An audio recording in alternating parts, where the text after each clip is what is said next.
Hi, my name's Courtney. I live in Cocoa Beach, Florida. I originally prepared this story for an event called This is Orlando, put on by the Orlando Story Club. At the event, storytellers went up and told their 5-minute story about what Orlando means to them, painting a picture of the city through their experience. Here's mine. My story with Orlando begins in 2002. I was a bright-eyed, bushy-tailed 20-year-old full of hopes and dreams, and I had no greater dream than to become a professional wakeboarder. So I left school at Florida State University and moved to Orlando to pursue my dream. If you know anything about Orlando, you would know that it's the mecca for water sports. So wakeboarders from all over the world gravitate to Orlando because of its beautiful lakes and its year-round sunny weather, not to mention some of the best coaches are located in Orlando. So I knew that was the place for me. I moved in with 2 professional wakeboarders, Kathy Williams and Jeff Weatherall, into an apartment complex called the Resort at Lake Frederica.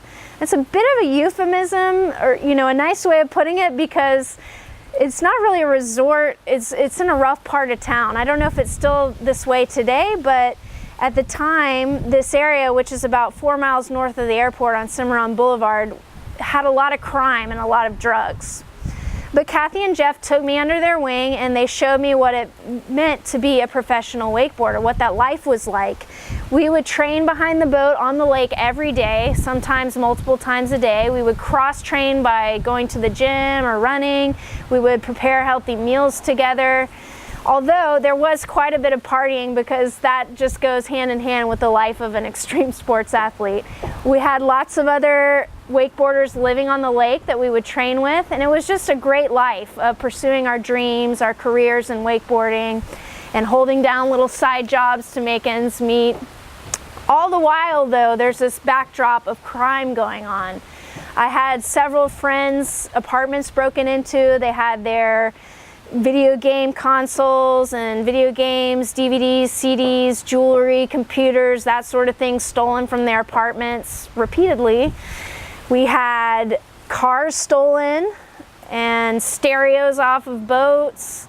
One time I won a water trampoline in a wakeboard contest. I went through the trouble of blowing up this trampoline. I swam it out onto the lake, dove down, secured a screw anchor at the bottom of the lake so my trampoline wouldn't float away. And I left it there thinking, who's gonna swim out and steal a water trampoline? Well, I was wrong. I went away one weekend for a wakeboarding contest, and sure enough, someone swam out and stole my water trampoline from the lake.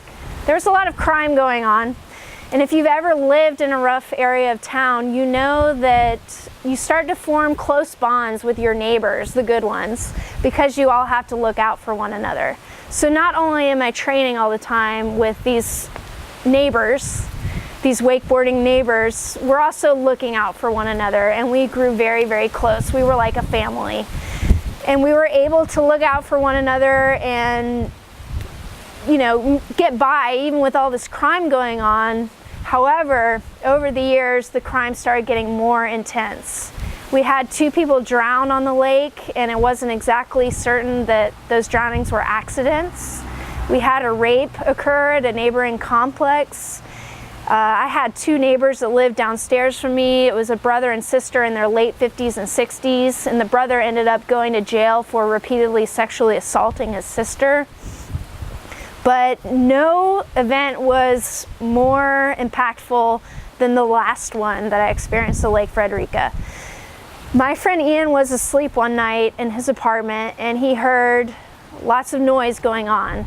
So he got out of his bed, he grabbed his girlfriend's gun. She was in the Army at the time, so she had an AK-47 in their room.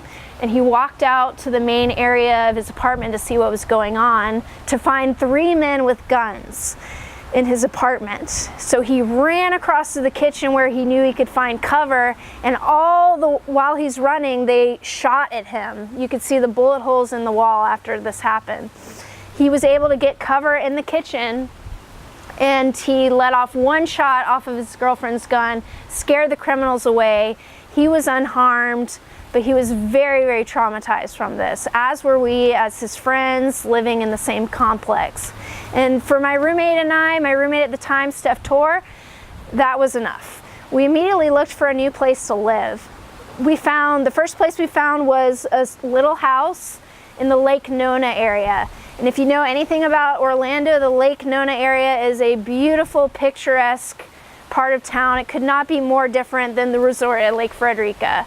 We moved onto Lake Mary Jane, which is a huge, gorgeous lake bordered by 1,000 acres of nature reserve. Our house was on 8 acres of wooded property. I was immersed in nature. For the first time, I felt safe and secure, and it was in this area that I was finally able to thrive. For the first time in my adult life, I knew what it meant to thrive, because I realized how much nature, how important it was to me in my life. I'm in my 20s, I'm learning who I am as an adult, and I learned that was a big part of who I am. I love nature. I love all the animals, being surrounded by the beautiful cedar trees and live oaks with the Spanish moss, the marshy areas on the lake with all the waterfowl and alligators and snakes, which I happen to like. And also an interesting thing happened. Even though we were living 30 minutes away from our original location at Lake Frederica, all of our friends we made, all those tight bonds we formed, those friends came out and would spend time with us all the time at our beautiful new home. We would grill out. We weren't going out partying all the time because we were far away from downtown. We would have house parties and get-togethers with our friends. We even had art shows because I was even thriving in my artistic life as well. And it was just a beautiful place where I could discover the kind of person I wanted to be from here on out in my adult life. One who had close friends, lived a life of passion and inspiration from nature, and pursuing my athletic pursuits as well as my creative pursuits. And that's what Orlando means to me. From the contrast of coming from this crazy crime-ridden part of town to being surrounded in nature, somewhere between there I was able to really start to figure out who I am as an adult. So I owe that to Orlando, and I'm very grateful.